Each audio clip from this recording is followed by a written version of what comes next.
In interviewing 10 people on the autism spectrum who were around, most who were around college age, with a couple, with one exception being, a couple exceptions, a couple who were graduates and one who was a non-traditional student in their 30s. So this is the themes that came from the interview.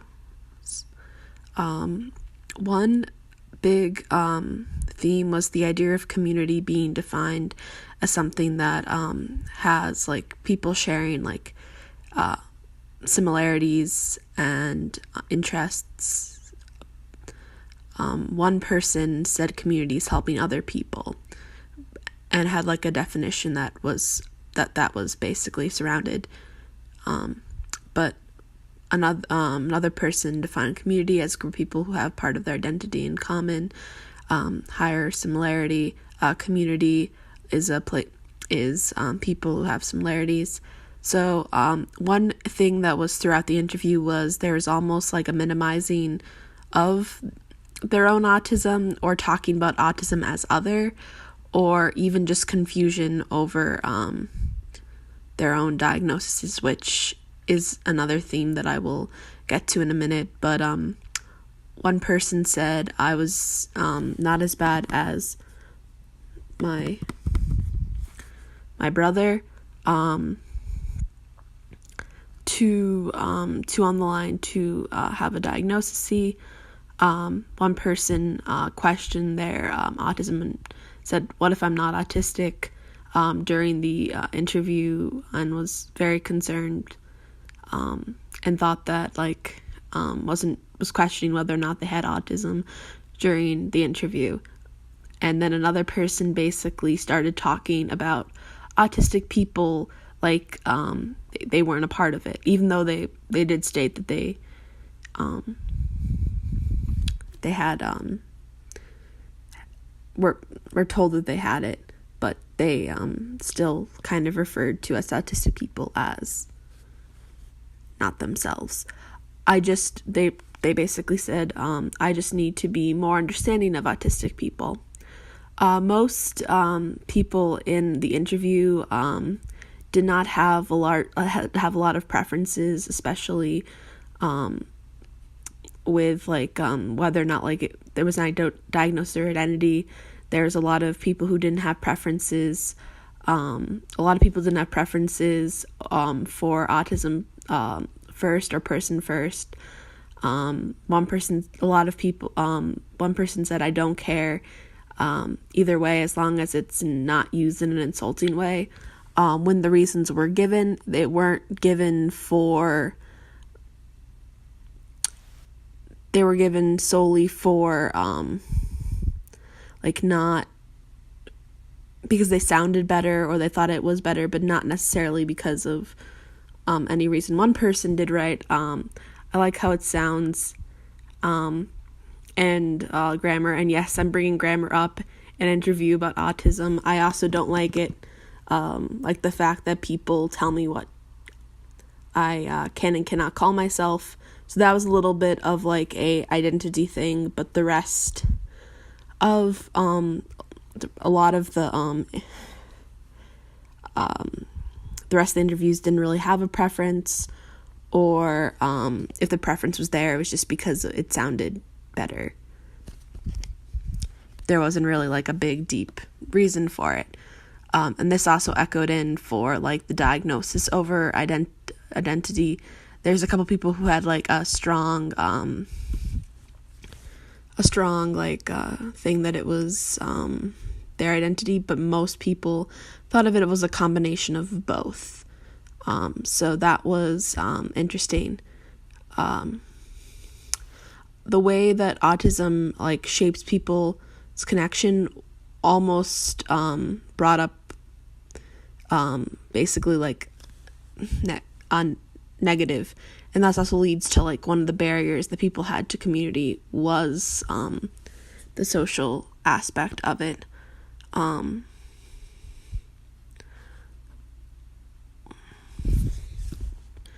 One person said, I have a hard time making connections with other people.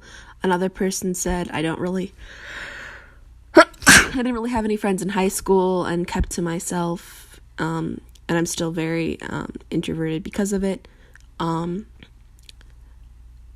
Another thing, a theme throughout it was how people made community, and a lot of it was through other things besides their autism. One significant thing was special interests, being a main way that people made connections.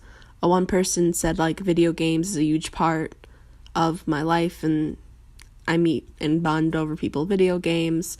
One person said, I connect over people with my special interests, and their special interests happen to be specific sitcoms. So someone else said, I often connect with people who have similar interests to me, and it helps me make lasting friendships. Another thing that was surprising was the fact that people stated that they interacted both online and in person. There's a few people who said online was easier, but most people said that it was a combination of both. One person said, at this point in my life, about equally. Another person said, when I was younger, it was more online, but now it's more in person. There was just like this overwhelming mixture, and even a couple people who said that they preferred it being in person instead of online. So that was another theme of the interview. Another big theme was this like unclarity about whether or not they were diagnosed. Even those who had clear diagnoses had a hard time getting diagnosed. So that was a big theme, the whole diagnosis and not sure what their status of diagnosis is. One person was very, very, very much on the line, and so they didn't get a diagnosis, but they really identify with having autism. But one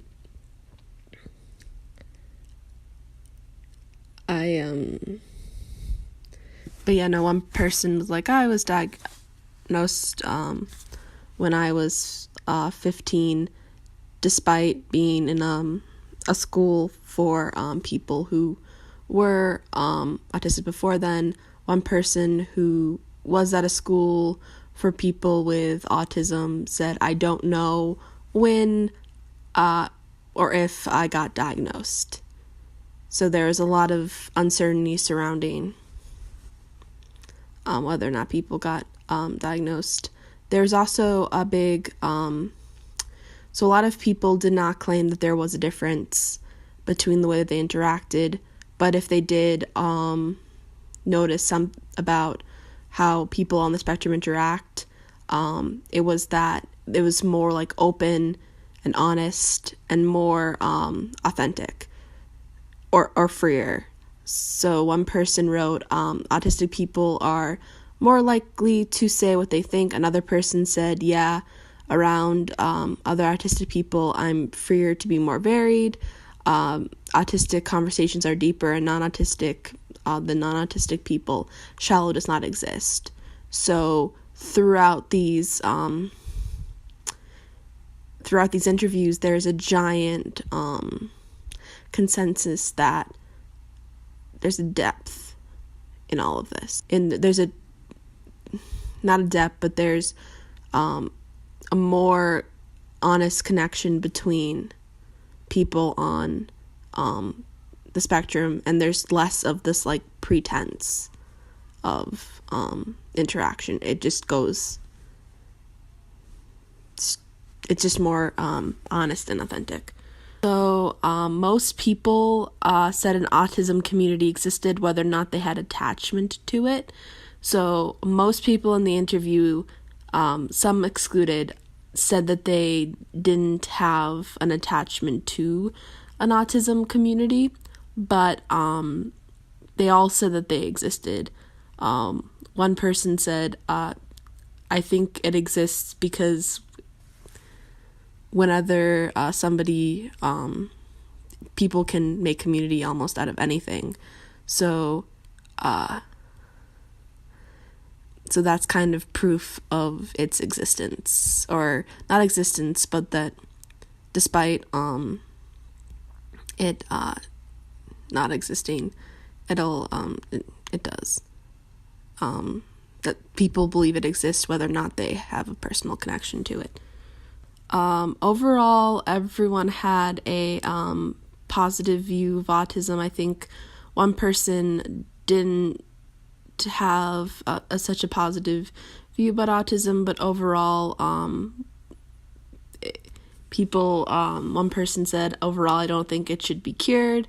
I feel like autism makes me a better person who has more interesting conversations. So most people in the interviews viewed it not in negative terms. And those are the major themes.